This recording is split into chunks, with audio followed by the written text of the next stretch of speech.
Bueno, entonces dice aquí, repaso de conceptos vistos en la época de matemáticas. Nosotros habíamos trabajado pues repasando, y eso venía incluso de quinto, los números decimales. Entonces aquí simplemente son aquellos números. ¿Qué son los números decimales? Son aquellos números que se componen de una parte entera y una parte decimal. Entonces la parte entera pues es la parte que aparece al lado izquierdo, ¿cierto? La parte entera aparece aquí al lado izquierdo y la parte decimal aparece al lado derecho de la coma. ¿Qué podemos hacer con ellos? Pues realizar todas las operaciones elementales. ¿Cuáles son? Suma, resta, multiplicación y división. Entonces aquí hay unos ejemplos. 2,7 más 0,25, pues esto nos da 2,95. Hay que recordar siempre que nosotros debemos tratar de completar la misma cantidad de decimales en cada uno de los números que aparezcan. Por ejemplo, en el punto A aparece 2,7 y 0,25. Entonces, en este caso, pues al 7 le completaríamos un 0 para poder operar, digamos, de manera ordenada. Punto B, 62,34 menos 4,1. Nuevamente, aquí tenemos dos decimales por un lado y un solo decimal por el otro, pues completaríamos la misma cantidad de decimales acá. Y esto pues nos da 58,24 en la resta. En el punto C, ¿qué tenemos? Pues en el punto C es una multiplicación entre 3,5 por 0,76. La misma historia, completamos decimales y resolvemos, nos da 2,66. Y en el último ejemplo es 13,69 dividido 8,3. Aquí nuevamente completamos la misma cantidad de decimales y hacemos la operación. Y cuidado aquí, miren que este resultado tiene algo distinto a los tres anteriores. Entonces vamos a recordar algo. ¿Qué es eso que vamos a recordar? Que existen decimales que son finitos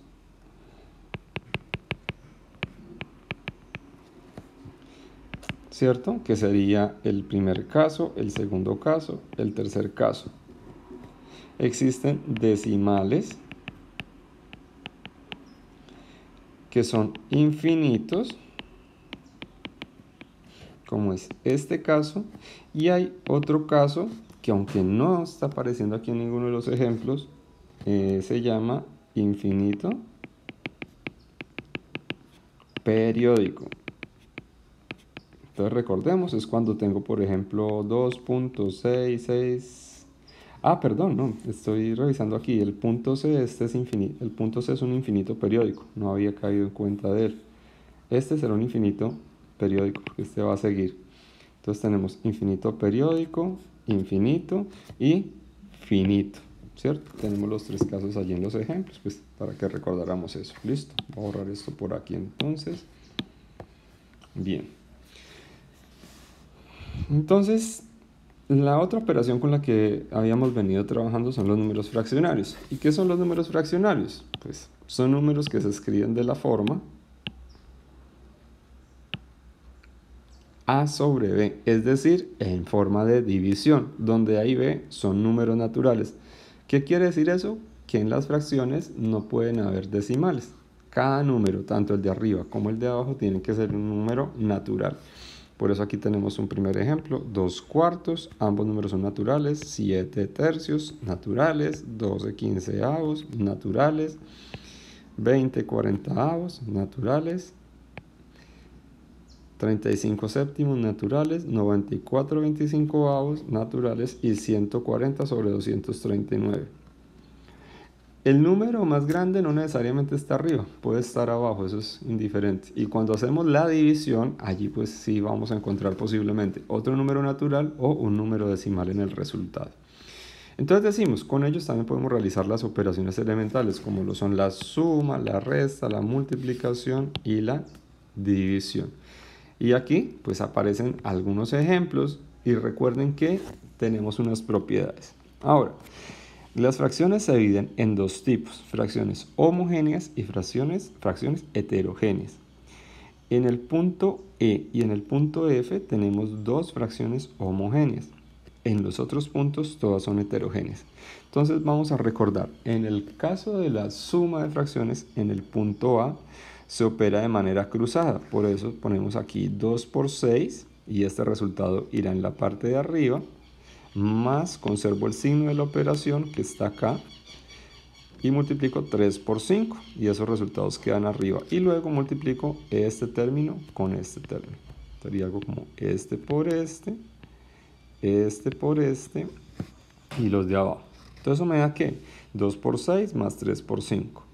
Siguiente paso, resuelvo cada uno. 2 por 6 me da 12, 3 por 5 me da 15 y abajo 3 por 6 me va a dar 18. Sumo los términos de arriba, 12 más 15 me da 27 y abajo me da 18. Punto B.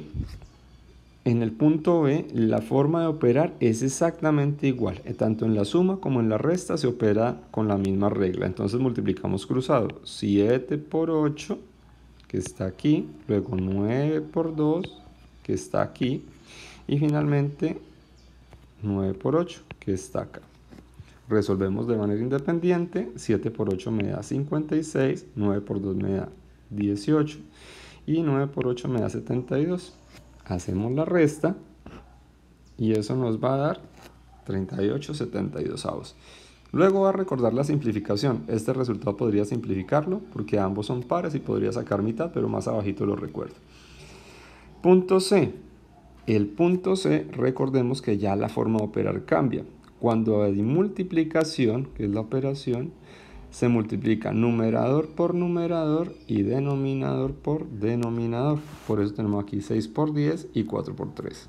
Si hacemos la división, al final 62, eso nos va a dar 5, pero por ahora lo dejo como fracción. Y por último, en este caso, aplicando propiedades, en la división se hace de manera cruzada. Numerador por denominador y ese va en la parte superior. Y denominador por numerador va en la parte inferior. Esto sería, se multiplica extremo con extremo y medio con medio. Entonces 1 por 7 me da 7 al final y 9 por 4 me va a dar 36. Entonces el resultado que obtenemos es 7/36. Punto E, pues aquí los denominadores son iguales, entonces son fracciones homogéneas. La regla me dice que dejo el denominador quietico y opero los numeradores. Entonces sería 3 más 4 y esto nos da 7/6. Y en el siguiente caso, que es una resta, nuevamente los denominadores son iguales. Pongo el mismo denominador y resto los numeradores. Y esto me da 7/14. Entonces allí hemos recordado las operaciones con decimales, operaciones con fracciones. Nosotros estuvimos trabajando bastante esto. Y finalmente para esta clase quería recordar lo que es la simplificación de fracciones. Entonces, básicamente simplificar una fracción es reducirla a un valor más simple, un valor más pequeño en términos numéricos. Pero hay una regla que me permite hacer esto. Yo no puedo ir simplificando cualquier fracción. La regla es que tanto el numerador como el denominador de la fracción tienen que ser divisibles por el mismo valor. Esa es la regla fundamental. El de arriba y el de abajo tienen que ser divisibles por un mismo número. Si no, no es posible hacer la simplificación. Entonces, primer ejemplo, me dan 25/15 y me dice simplifique eso. Si yo me sé las tablas de multiplicar, pues debo recordar que 25 y 15 son múltiplos de 5, ¿cierto? Entonces lo que hago es dividir por 5 tanto arriba, lo señalo, como abajo. 25 dividido 5 me va a dar 5 y 15 dividido 5 me va a dar 3. Estos dos son números primos, no tienen divisores comunes, o sea que la simplificación terminó allí y ese sería el resultado. Entonces recuerdo aquí, el divisor común en este caso, tanto el numerador como el denominador, es 5. Ejemplo siguiente. Así como puedo aplicar una simplificación, puedo aplicar varias. Entonces me dan 120/40. Yo la puedo hacer de inmediato. 120 dividido 40, eso me va a dar 3. Pero vamos a hacerla simplificando paso a paso, sacando mitad.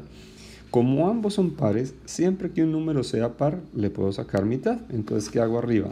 mitad de 120 y mitad de 40. ¿Eso qué nos da? Mitad de 120, 60, mitad de 40, 20. Como son pares, puedo seguir sacando mitad. Entonces, siguiente paso, vuelvo y saco mitad arriba y abajo. Mitad de 60 me va a dar 30. Mitad de 20 me va a dar 10. Nuevamente, ¿qué estoy haciendo aquí? 30 décimos. En este caso, perdón, voy a hacer una corrección. Aquí yo no simplifiqué por 2. Aunque ambos son pares, bueno, si hubiera simplificado por 2 me daría otro resultado. Aquí no le saqué mitad, sino que le saqué décima, es decir, dividí por 10. Entonces voy a hacer la corrección acá. Dividí por 10. Entonces, cuando yo divido por 10 arriba, 30 dividido 10 me va a dar 3. Y divido por 10 abajo, entonces 10 dividido 10 me va a dar 1. Luego el resultado sería 3 sobre 1, que al final es 3. Entonces aquí hay que... el divisor común en cada caso es 2. Bueno, en los dos primeros casos es 2. 10 al final, en el caso final. Listo, segundo ejemplo. Y finalmente, en el tercer ejemplo, tenemos 81 dividido 54. Entonces, como yo me sé las tablas de multiplicar, yo sé que 81 es divisible por 9 y 81 también es divisible por 9. Perdón, 81 es divisible por 9 y 54 también es divisible por 9. Entonces, en este caso, ¿qué vamos a tener? En este caso vamos a tener que al hacer la división arriba por 9 me daría 9 y al hacer la división abajo por 9 me daría 6. Luego me doy cuenta de que tanto 9 como 6 tienen un divisor común, que en este caso sería el 3 que está aquí y abajo el 3 también. Y al hacer la división esto me da 3 medios. Y pues 3 medios no tienen divisor común, o sea que allí ya terminaría.